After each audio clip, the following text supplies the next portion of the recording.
Hello, everyone, and welcome to another episode of Ferris Sports Update.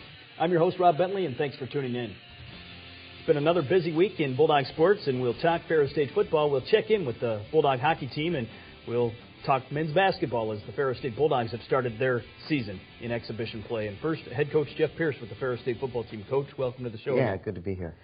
This past weekend, you played Indianapolis at home at Top Taggart Field. It was a battle to the end, a close game against a team that's won 7 games and is at the top of the division. Unfortunately, came up just a little bit short. Yeah, that was kind of disappointing. I think our guys played hard. I mean, we got after it. It was a real good football game, probably to watch. Not to coach when you come up at the bad end of the deal. But Indianapolis was a very good football team, and we knew that it was going to be a challenge for us. And we went back and forth with them the whole day and ended up coming up short in the end, and that was a little disappointing. Indianapolis, as we go to the highlights, is a much improved football team over a year ago, a second year with a coaching staff, and it seems like they've really started to find their stride with a new staff and this season. No question about it. I mean, a very veteran football team coming back, and see some of the highlights here. They were a dominant defense. First play starts off here with Jamal Jackson, one of our young running backs, and that's kind of what we were in a situation with some injuries. Our 2 running backs in the beginning of the year, neither one played, and got some redshirt freshmen playing for us right now. Will Frazier here making a great catch here and just about getting it into the end zone. And here's kind of when we knew things were going to kind of be a challenge. We actually hit the same upright twice in a row after an offside penalty, but our defense comes back and intercepts the ball. Alex Brajak takes it right down into the red zone, and then we go ahead and we punch it in here. And at that point, we've got pretty much the momentum going in the football game. Here's Tom Snyder taking it in the end zone, and Tom's done a great job all year long for us as our quarterback and running the football. And defensively, we took a pretty big stride ahead from week before, which we struggled down at Grand Valley. These guys really did a nice job controlling the line of scrimmage. And, the quarterback right there is the top quarterback in our conference, and he had a couple real good receivers that have really had a lot of productivity out of them. And here's Tom Snyder hitting Will Frazier down the middle of the field. Will had a big day for us and was our player of the week, with a number of receptions. We go ahead and we kick a field goal here, and now it's a close ball game. It's a 14-10 football game. Here's Jamal Jackson again. Jamal stepped in and done a nice job at our fullback position for us and getting a lot of played the whole football game for us. And here was a little miscue in our secondary, and they ran a wheel route and it didn't get traded off, and they ended up scoring. And again, it goes back and forth. Here's Will Frazier again, another nice reception. He had 5 catches for 95 yards. Seems like he really became a productive member of the offense in terms of the passing game. Sure did.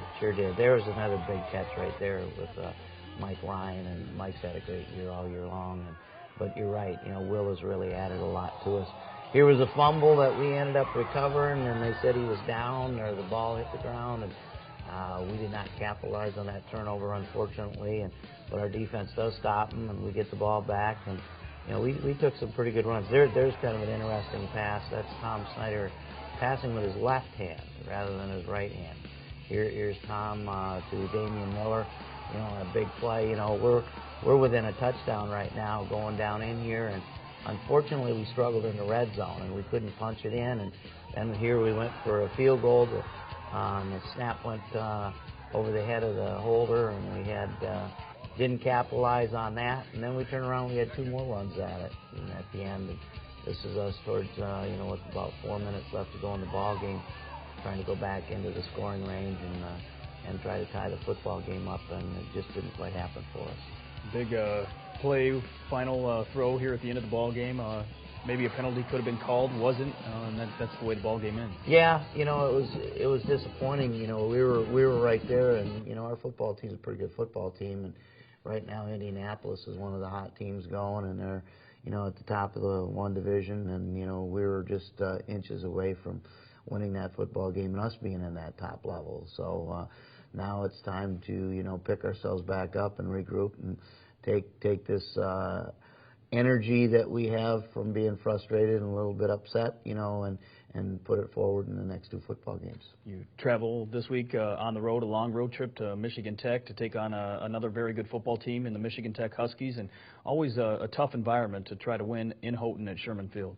There's no question about it. I mean, that is a challenge, and they've been very successful at home, and beat Indianapolis up there, and so we know that's going to be a challenge for us, but, we really have to execute. And we're going through some challenges with injuries, and the dynamics of our football team has changed a little bit, in the past month, with some guys not being able to play right now and some young guys stepping forward, but, you got to do what you got to do, and, we've just got to execute at a very high level. They got a really good defense. That's Michigan Tech is probably one of the top defenses in the conference right now. I think they lead in a couple different categories. So, when you talk about the injuries, you mentioned the running back position. You lost Skylar Stoker this past week. Dwayne Williams did not play. How has that impacted the running game and being able to, or having to play those freshmen? Well, it's the 2 running backs that we started the season with, neither one of them have played here and didn't play last week, and we're hoping to get Dwayne Williams back here shortly. But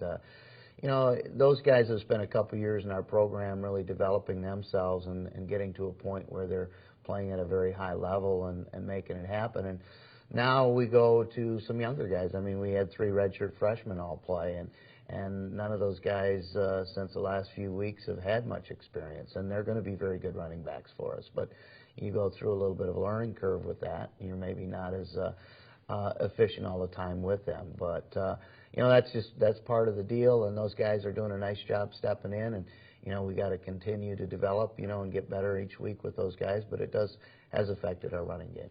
When you look at the schedule, you've got 2 games left here in the season. As you look towards Michigan Tech this weekend, what are some of the adjustments you make or the preparations you do to get ready for that football game?